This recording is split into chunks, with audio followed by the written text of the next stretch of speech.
My favorite woodworking projects to sell are the ones customers bring to me.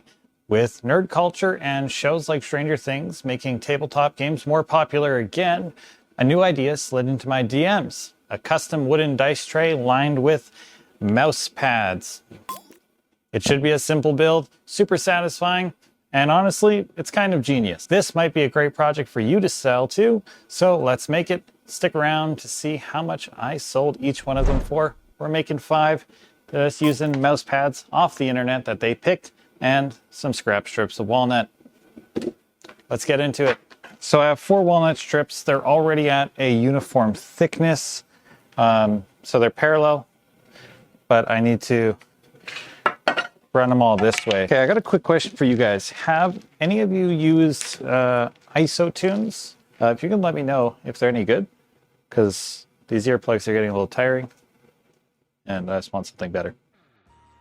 After some zip-zap cutting magic on the jointer, we moved over to the table saw for a little more zipping, zapping, cutting magic to get fully parallel and square boards.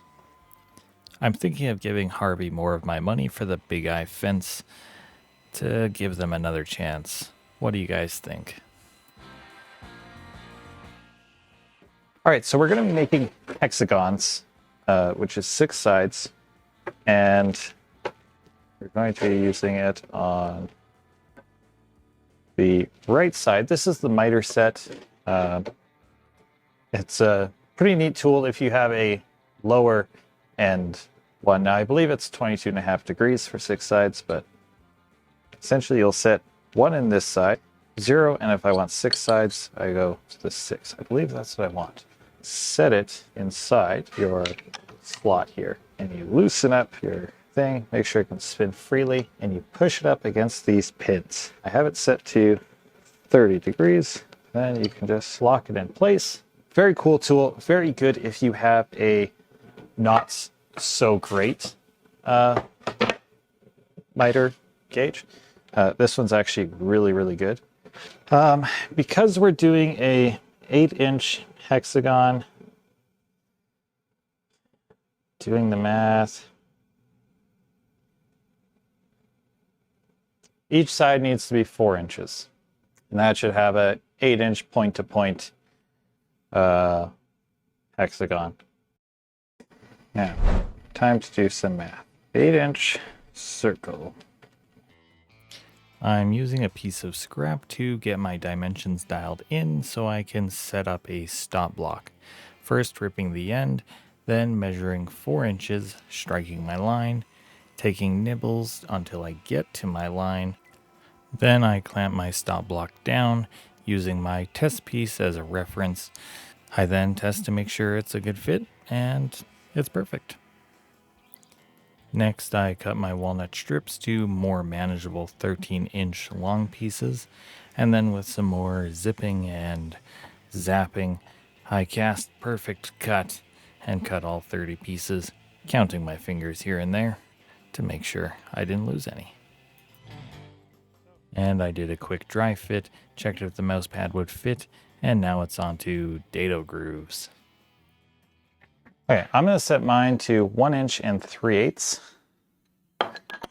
And I'm just going to run it like this and quickly test to see if it fits on the hardboard on one pass. I'm hoping it will, but it might not.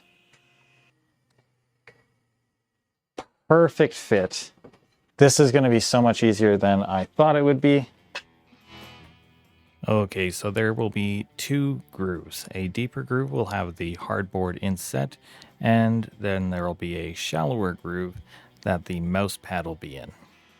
So I ran all of my small pieces through for the hardboard, and then I adjust the fence to fit the pad, and then I run them all through again at a new blade height of 1/4 inch. I did a test, and I have my cutout shape here. I know how big to make it. I need to cut out 6 more. It is now almost perfectly sized, so I should be able to just cut it out right on the line and be good to go. I traced out my template, got jiggy with it, and with a little work on the newest tool in my shop, my King Canada belt sander, they are ready for glue. But first, I need to trace the hexagon onto the mouse pads, reduce the size by about 1/8 of an inch, and then cut them out. I applied some glue and rolled up the dice trays, inserting the hardboard in its groove. We will squish the mouse pads in after they are finished. I used clamps for some, tape for some. Either options worked just fine. So sanding, rounding over, then we're going to spray it, and then we're going to be putting the inserts in, which is kind of the thing that makes this project really unique and really cool. But I'm going to ask you guys something really quick. One thing, well, two things actually. First, if you're enjoying the video and you've made it this far, if you can like the video, it'll help me out so much. And then second, I'm getting really close to giving away the price of what I charge for each one of these. But at this point, how much do you think I sold each one of these for? The cost for each one of these is about $10 because it's scrap wood. So I'm not really counting the wood. Okay, let's zip through the boring part. I sanded it here, I sanded it over there, and then I used a 1/2 inch radius roundover bit on the top outside, the top inside, the bottom outside, and with a little bit of sanding by hand to soften the sharp edges on the bottom inside.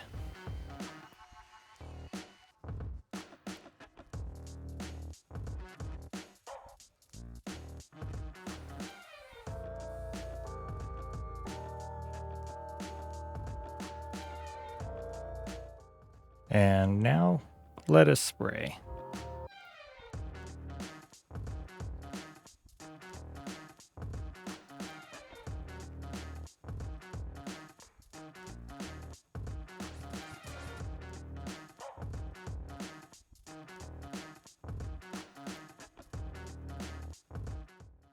For stuffing the mouse pads in, I keep a bubble of air in the middle at first, and then I use a 1/8 inch setup block to just squish the mouse pads into the groove that we made for them.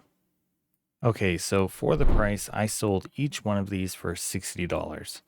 It was the price myself and the customer agreed on. They actually felt like they were getting a deal, which is good because I can expect them to come back to me for the next request. That's $300 for 3 hours of work, and the mouse pads totaled around $45, which comes out of that, so $255. That's not bad, and I'm going to be going straight into the next custom project. But for now, I'll let you stare at them, like, subscribe, and as always, I will see you in the next one.